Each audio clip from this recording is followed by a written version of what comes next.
할렐루야. 감사합니다.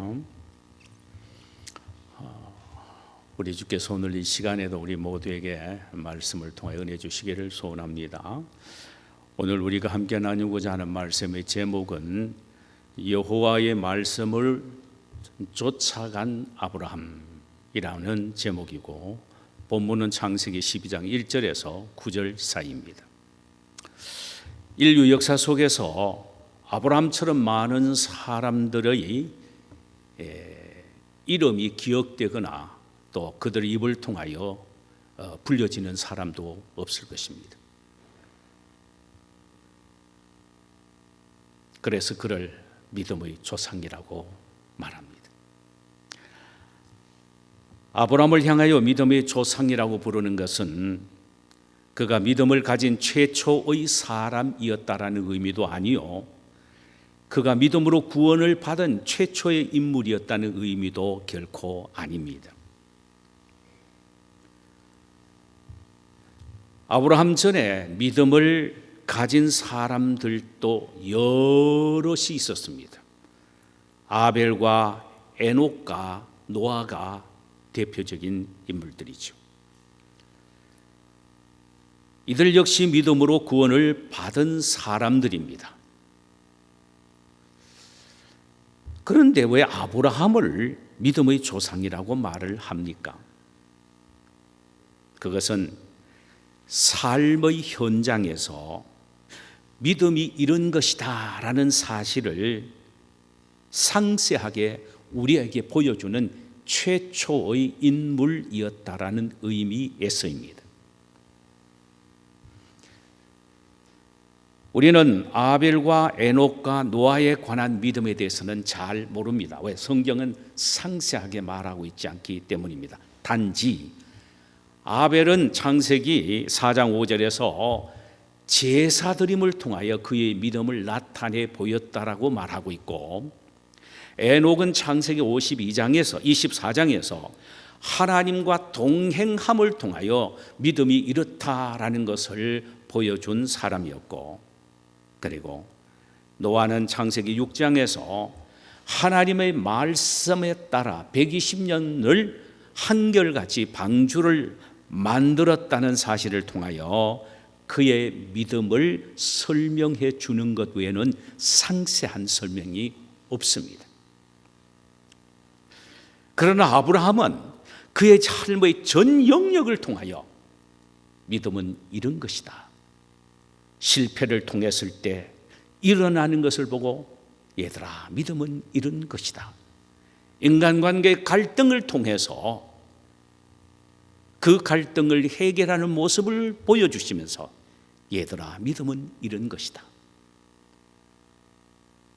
삶의 여러 영역에서 어려운 문제와 사건 앞에서 그가 처리하는 믿음의 모습을 통하여 믿음은 이런 것이다라고 우리에게 보여주고 있다는 것입니다. 그러므로 아브라함은 믿음의 샘플입니다.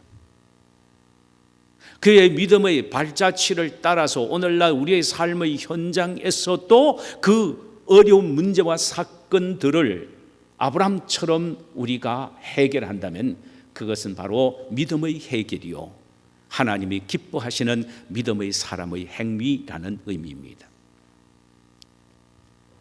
이제 우리 아브라함의 믿음의 구체적인 모습을 한번 생각해 보십시다. 많이 있습니다만 오늘 이 시간에 한 3개 정도로 생각해 보십시다. 하나는 그의 믿음은 떠나는 것으로 시작이 됩니다. 믿음의 스타팅 포인트가 뭐냐? 출발점이 뭐냐? 떠나는 것이라는 것입니다. 떠나는 것. 아브라함은 원래 고대 문명의 발상지인 갈대아 우르에서 아버지와 형제들과 함께 행복을 누리며 살았던 사람입니다. 그의 아버지는 데라요, 그의 형은 화란이요, 동생은 나홀이었습니다. 3 형제였습니다. 아브라함의 형 화란은 2 딸 밀가와 그리고 이스가와 아들 롯을 낳고 일찍 세상을 떠납니다. 아브라함은 형이 없기 때문에 자기는 둘째이지만 큰 아들 역할을 하면서 형의 큰딸 밀가를 동생 나홀에게 시집을 보내고 둘째인 이스가는 여자 선지자로서 일을 하게 했고 롯은 자신의 친아들처럼 키워왔던 것입니다. 그러던 어느 날 하나님이 그에게 나타나셔서 식구들을 데리고 내가 네게 지시할 땅 가나안으로 가라고 명령을 하셨지요. 가족 회의를 한 끝에 온 식구가 동의하여 이제 갈대아 우르를 떠나게 됩니다. 조상 대대로 살아온 정든 땅, 탄탄한 기반을 잡아온 그 땅, 인간관계를 잘 이루어 놓았던 그곳을 바로 버리고 떠난다는 것은 결코 쉬운 일이 아닙니다. 그런데도 아브라함은 하나님의 명령을 따라서 온 식구들과 함께 갈대아 우르를 떠나게 됩니다. 떠난다는 것은 무엇을 말하느냐? 분리입니다. 분리. 그곳에서 분리하는 행동과 삶과 결단을 내렸다 이 말입니다. 우상의 도시, 죄악의 도시를 떠나 분리하는 것, 이것이 바로 신앙이라. 이것이 바로 신앙의 첫 번째 액션이다라는 사실을 보여주고 있죠. 그들은 갈대아 우리를 떠나 가나안으로 바로 가기는 너무나도 먼 거리와 지쳐 있었기 때문에 중간 기착지인 화란에서 잠깐 짐을 풀고 쉬었다 가기로 생각을 합니다. 물론 아브라함은 이곳이 하나님이 지시한 파이널 데스티네이션, 마지막 목적지가 아님을 알고 있었습니다. 그러나 잠깐 머물다 가려고 생각했던 그곳에 의외로 오래 머무르게 됩니다. 왜냐하면 화란은 갈대아와 우르와 함께 문명이 세임 벨트입니다. 같은 벨트입니다. 문명이 같은 벨트에 속해 있습니다. 그래서 전혀 어색하지 않아요.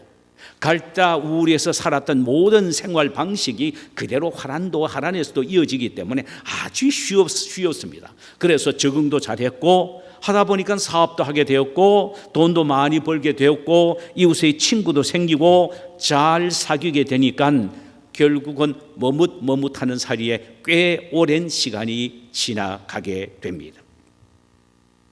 그러면 그럴수록 아브라함의 마음은 늘 바빴습니다. 여기가 아닌데, 하나님이 가라고 하시는 곳은 딴 데 있는데. 그러면서 여러 번 시도하려고 했으나 자기 앞을 막았던 사람이 한 사람이 있었습니다. 그 사람이 바로 데라인 아버지였습니다. 내 나이가 이렇게 많은데 가면 어디로 가느냐? 너도 벌써 75이 아니냐? 그러니까 여기에 그저 기반을 닦고 우리가 여기서 살자. 이만큼만 와도 뭐 괜찮지 않느냐? 이 정도까지만 왔는데도 하나님이 이해해 주지 않겠느냐? 신앙생활 이 정도는 하면은, 이 정도까지 하면은 하나님 그래도 너 신앙 좋다고 하지 않겠느냐? 자, 오늘날 제가 우리 모두에게 적용해서 제가 지금 여러분에게 이 말씀을 하는 겁니다.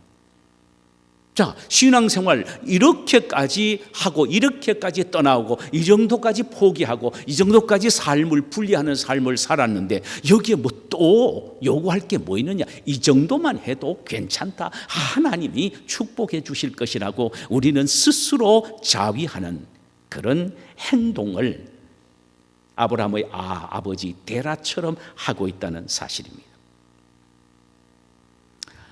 아버지의 방해로 출발하지 못하고 차일피일하는 가운데 어느 날 갑자기 아버지가 세상을 떠나게 됩니다.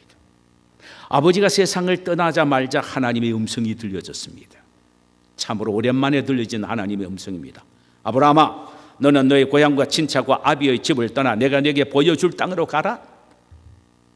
아브라함은 지금이야말로 가나안으로 출발해야 될 때임을 알고 형제들을 불러놓고 이제 가족 회의를 하기 시작합니다.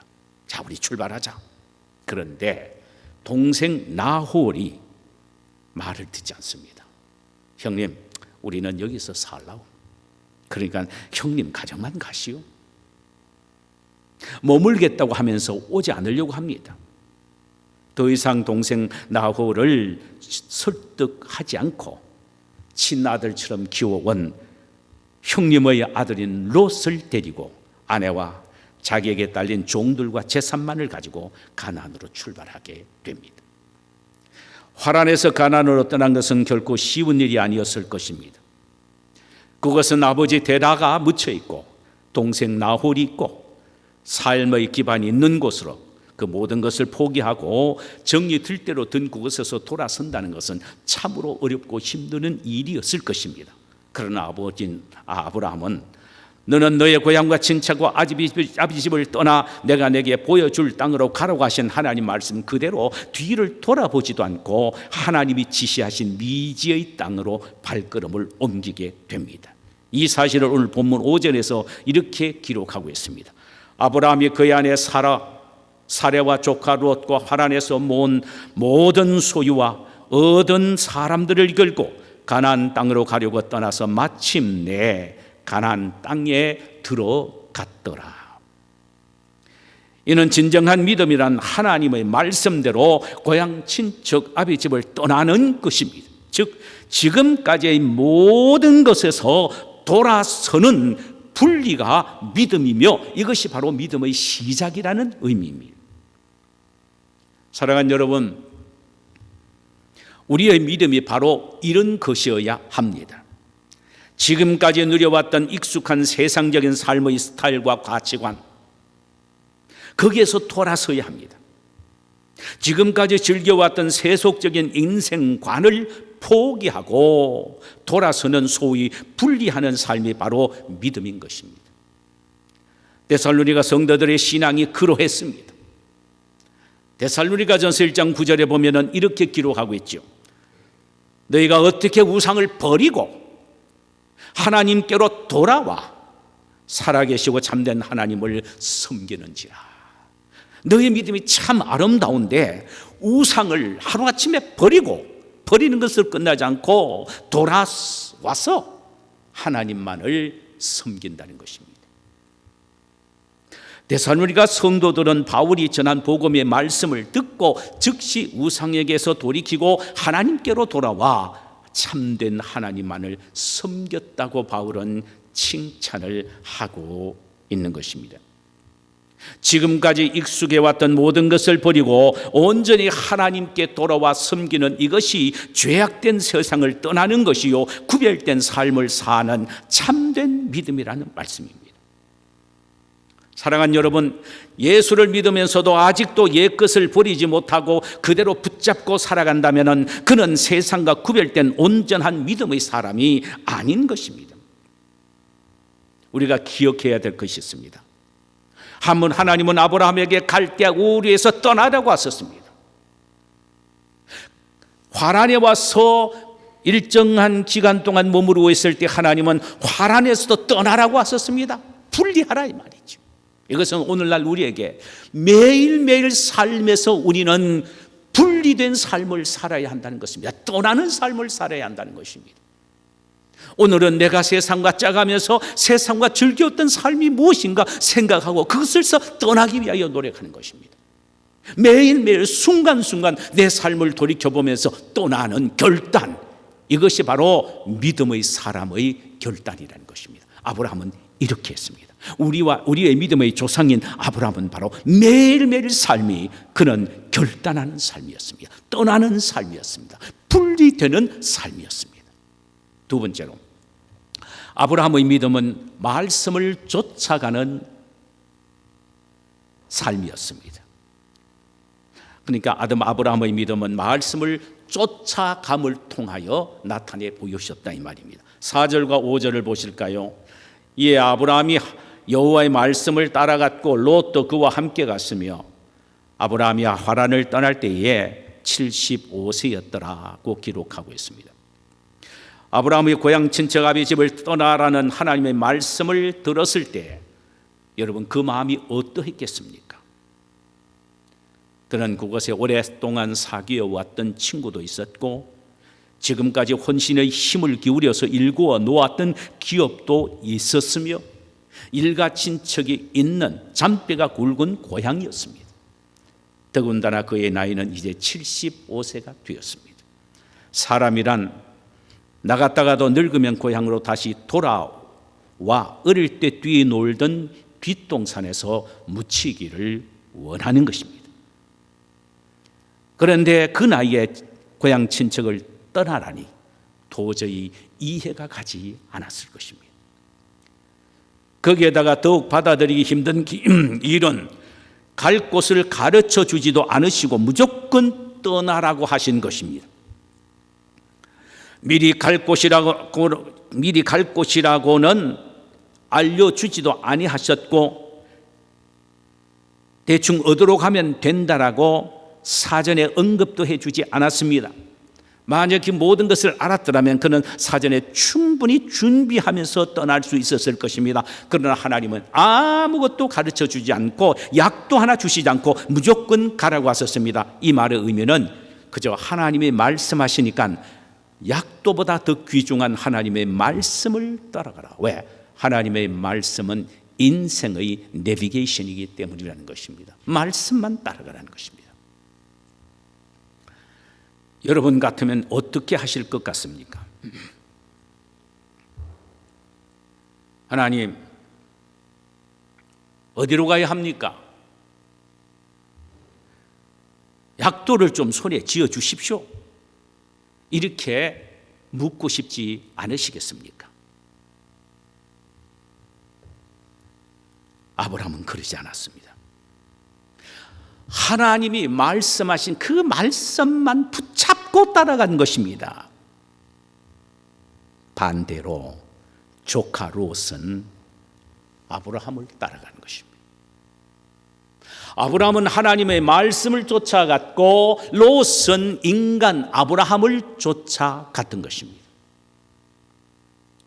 사랑하는 여러분, 하나님의 말씀을 믿고 쫓아가는 사람이 있는가 하면 다른 사람을 따라서 신앙생활하는 사람도 있습니다. 하나님의 말씀이 좋아서 교회에 나와 신앙생활을 하는 사람이 있는가 하면 롯처럼 사람이 좋아서 사람을 따라서 교회에 나온 사람도 있다라는 말씀 있습니다. 그러나 사람 따라서도 교회에 나오는 게 중요합니다. 나오다 보면 어느 순간인가 귀가 열려서 하나님의 말씀이 귀에 들어와서 결국은 그 말씀을 따라가는 사람으로 바뀌어지기 때문입니다.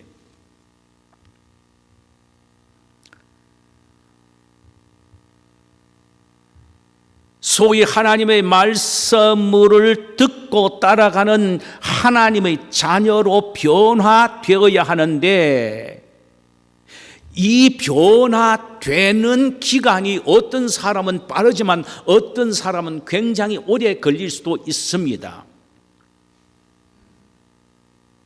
그러나 반드시 말씀을 따라서 살아가는 사람으로 변해져야 하고 변해지게 되어 있는 것입니다.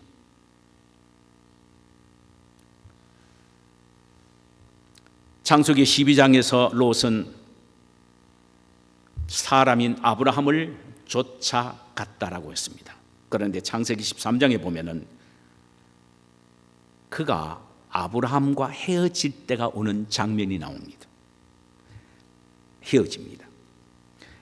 만약 그가 하루빨리 하나님의 말씀을 쫓는 훈련을 했었더라면 그는 결코 겉보기에 에돔 동산과 같고 애굽 땅과 같은 요단 동쪽인 소돔과 고모라 지역을 선택하지는 않았을 것입니다. 그러나 그는 눈에 보이는 좋아 보이는 요단 동편을 선택했고 그때는 소돔과 고모라가 죄가 아주 관영할 때였습니다. 그가 소돔과 고모라 성문 앞에 왔을 때에 비로소 그 성의 죄악의 간영함을 깨닫고 그 죄를 바라보며 애통하게 된 것입니다. 만약 그가 일찍이 하나님의 말씀을 좇는 훈련을 했더라면 요단 동편을 선택하지는 않았을 것입니다. 소돔과 고모라 성 앞에서 애통할 것이 아니라 아예 죄의 오염이 되지 않기 위해서는 그것에서 탈출해 나왔을 것입니다. 그러나 소돔과 고모라 성의 죄악을 바라보고 애통하다가 점점 성 안으로 자신도 모르게 들어가다가 결국은 온 식구가 오염이 되고 맙니다. 여러 해 지난 후 아내도 물질도 다 잃어버린 후에야 비로소 하나님의 말씀을 쫓는 사람으로 바뀌어진 것입니다. 이 얼마나 부끄러운 구원입니까? 하나님은 우리를 부르신 것은 결국은 뭐냐? 아브라함처럼 하나님의 말씀을 쫓는 사람으로 살아가기를 원하십니다. 이런 믿음의 사람이 되기를 하나님은 우리에게 요청하십니다. 만약에 사람을 따라 나왔다면 하루속히 하나님의 말씀을 쫓아 나오는 사람으로 하나님은 우리를 영적인 고독을 주어서 깨닫고 돌이켜 하나님 말씀에 귀가 열려서 그 말씀을 듣고 쫓아가는 사람으로 만드십니다. 그러니까 이런 시간 낭비, 정력 낭비의 어리석음을 우리는 버려야 합니다. 그래서 늘 하나님의 말씀을 쫓아 살아가는 훈련을 삶 속에서 해야 한다는 말씀입니다. 많은 상실과 아픔과 고통을 겪은 후 하나님의 말씀을 쫓는 사람이 되지 않기 위해서 우리는 늘 매일의 삶 속에서 하나님의 말씀을 쫓아가는 훈련을 해야 한다라는 말씀입니다. 이게 바로 성숙한 그리스도의 모습이요, 우리 믿음의 조상 아브라함이 걸어갔던 모습이요, 그분이 믿음의 후손인 우리에게 요청하는 요구입니다. 마지막 하나는요, 아브라함의 믿음은 제단을 쌓는 것으로 표현이 됩니다. 제단을 쌓는 것. 아브라함이 식구들을 데리고 가나안으로 출발하기 전에 하나님이 자신에게 나타나서 하신 말씀은 내가 너로 큰 민족을 이루고 내게 복을 주어 내 이름을 창대하게 하리니 너는 복이 될지라. 너를 축복하는 자에게는 내가 복을 내리고 너를 저주하는 자에게는 내가 저주하리니 땅의 모든 족속이 너로 말미암아 복을 얻을 것이라는 약속이었는데 그 약속을 믿고 왔으나 현실은 전혀 달랐습니다. 오히려 그곳의 분위기는 엄청나게 살벌했습니다. 이에 대하여 5절과 6절에서는 이렇게 기록하고 있습니다. 아브라함이 그의 아내 사레와 조카 롯과 화란에서 모은 모든 소유와 얻은 사람들을 이끌고 가나안 땅으로 가려고 떠나서 마침내 가나안 땅에 들어갔더라. 아브라함이 그 땅을 지나 세겜 땅 모래 상수리 나무에 이르르니 그때에 가나안 사람이 그 땅에 거주하였더라. 이렇게 기록이 되어 있습니다. 여기에 거주했다라는 말은 그 땅을 완전히 occupied, 완전히 점령했다, 완전히 독차지해버렸다라는 말입니다. 생각해 보세요. 하나님이 내가 그 땅 너희에게 주고 너 후손에게도 주리라고 말씀하셨는데 그게 하나님의 약속, 그 말씀만 붙잡고 왔는데 현실은 전혀 아닙니다. 희한하게 생긴 자이언트도 있고 험상궂은 사람도 있는 그 가나안 땅의 사람들이 그 땅을 완전히 점령하고 있었어요. 야, 엄청나게 살벌했죠. 그 살벌한 모습을 사도행전 7장 5절에서 스데반이 한 설교 가운데 이렇게 리얼하게 표현하고 있습니다. 그러나 여기서 발 붙일 만한 땅도 유업으로 주지 아니하였다. 아브라함이 하나님의 약속을 붙잡고 가나안에 왔는데 발 하나 붙일 만큼도 땅이 없었다 이 말입니다. 그리고 온 가나안 족속들이 이 아브라함 식구들을 향하여 눈을 부릅뜨고 우르렁거리면서 잡아 먹으려고 하는 사자처럼 폼을 잡고 있으니 아브라함이 얼마나 놀라고 두렵고 걱정이 되겠습니까? 아브라함은 하나님이 약속하신 말씀과 지금 자신이 닥치고 있는 현실 사이의 괴리가 너무나도 큼을 느꼈습니다. 이 기막힌 괴리 속에서 그가 할 수 있었던 일이 도대체 무엇이었겠습니까?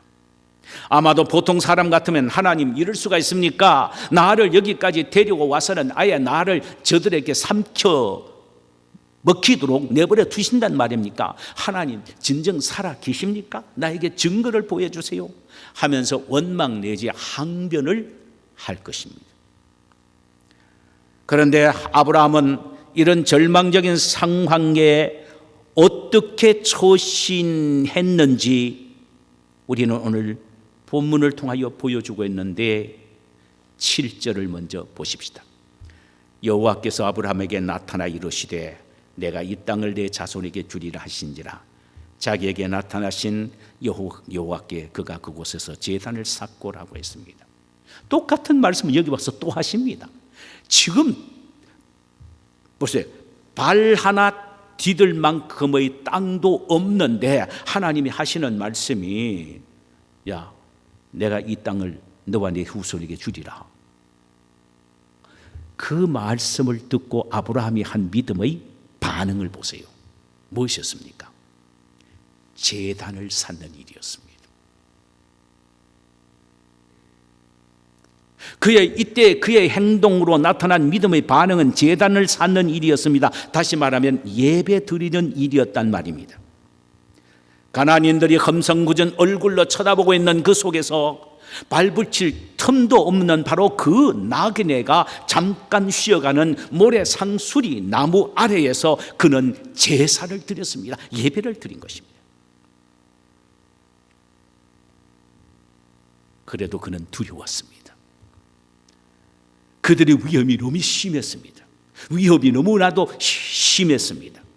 그래서 더 이상 그곳에 있지 못하고는 베델과 아이 사이에 산에다가 와서 장막을 치는데 그곳에도 원주민이 진을 치고 있습니다. 어느 한 곳에 편안한 곳이 없습니다.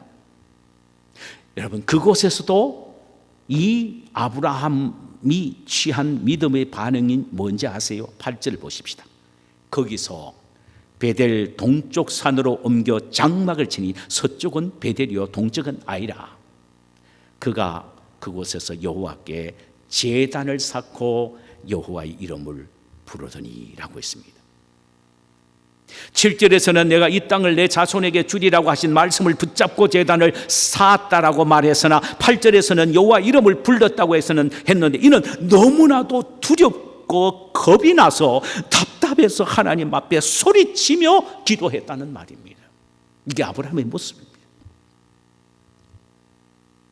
하나님이 이 땅을 너와 너 자손에게 주리라고 말씀을 하셨는데 아직도 이 가나안의 원주민들은 보니까 정말 무섭기가 이루 말로 표현할 수 없을 정도로 무서웠고 그것을 피하여 아이와 베델 사이에 장막을 쳤는데 그곳에서 따라와서 해코지를 할 뿐만 아니라 거기도 보니까 원주민이 또 있는 거예요. 그 가운데서 아브라함이 한 일이 뭐냐 하는 것입니다. 두렵고 떨림 속에서도 예배를 드리며 하나님 앞에 부르짖고 기도했다는 것입니다.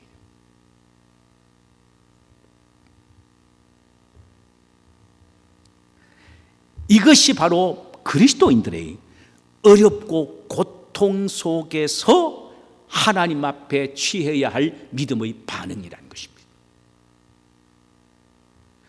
아브라함은 하나님이 이 땅을 너와 너 후손에게 주리라고 하신 이 약속의 땅에 왔으나 발 붙일 틈도 없을 정도로 답답하고 절망적인 상황에 있었습니다.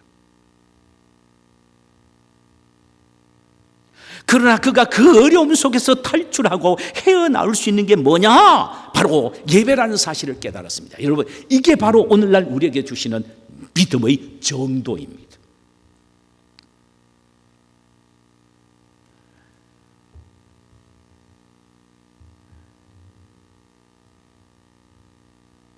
예배를 드릴 때에 하나님이 약속하신 말씀에 대한 신뢰가 확신이 생기고 예배를 드릴 때에 부르짖고 기도하는 그 기도를 통하여 악한 악한 세력이 물러가게 되는 역사가 일어나게 된다는 말입니다.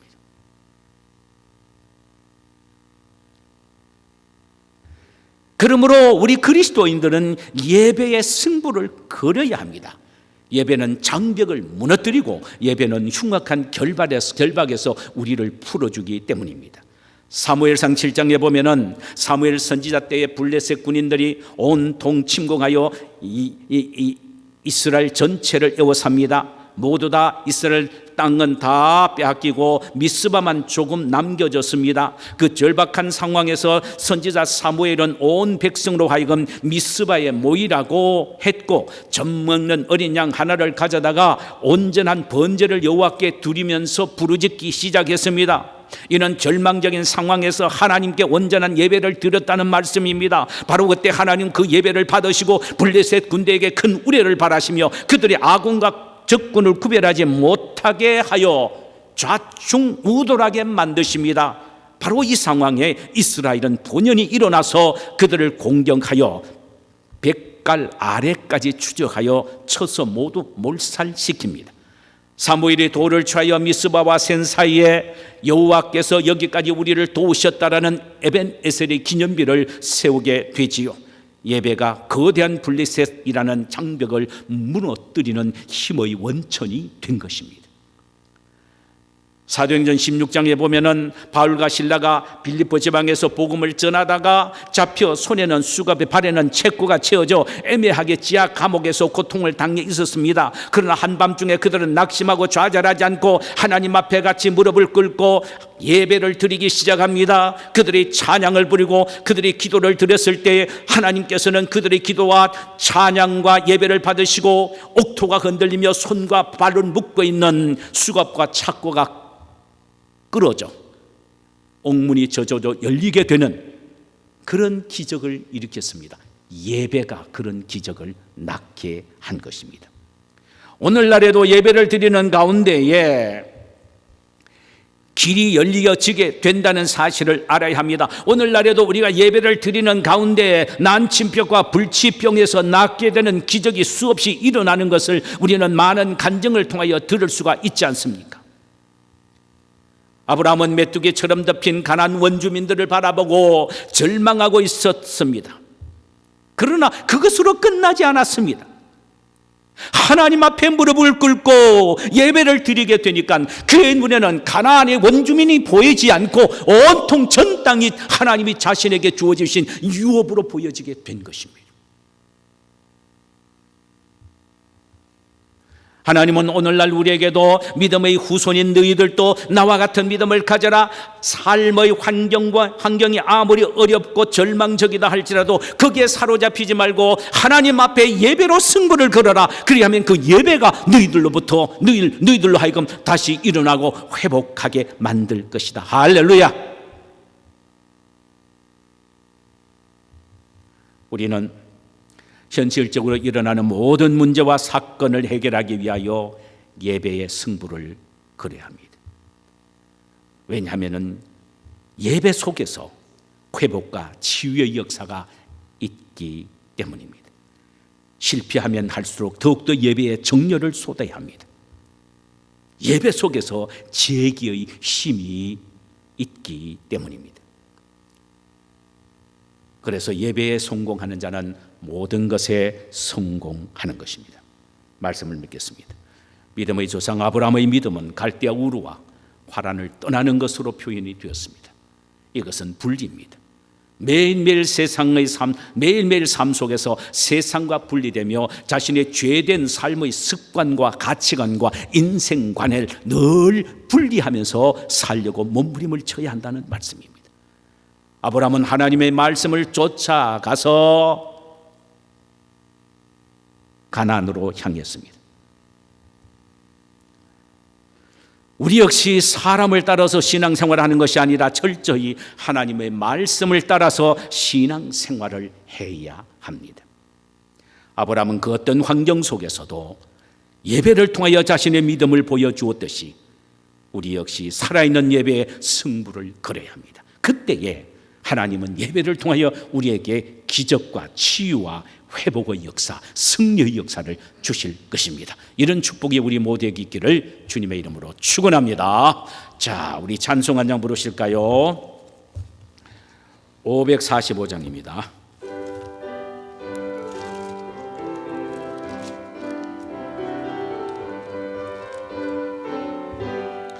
인도에 아무 증거 아니 배어도 믿음만을 가지고서 늘 걸으며 이 귀에 소리 아니 들려도 하나님의 약속 위에 서리라 하면 걸어가세 믿음 위에 서서 나가세 의심 버리고 걸어가세 믿음 위에 서서 눈과 귀에 아무 증거 없어도 이 눈에 보기에는 어떠하든지 이미 얻은 증거대로 늘 믿으며 이 맘에 의심 없이 살아갈 때에 우리 소원 주 안에서 이루리 걸어가세 믿음 위에 서서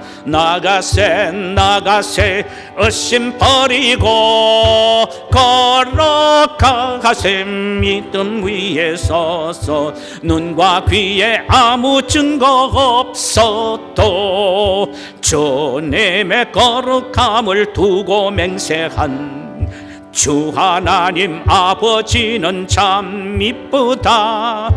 그 귀한 모든 약속 받는 자에게 아멘 능치 못할 무슨 일이 있을까. 걸어가세 믿음 위에 서서 나가세 의심 버리고 걸어가세 믿음 위에 서서 눈과 귀에 아무 증거 없어도.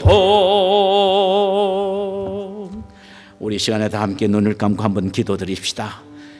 우리는 어떻게 우리의 삶 속에서 믿음의 생활을 해야 되는지를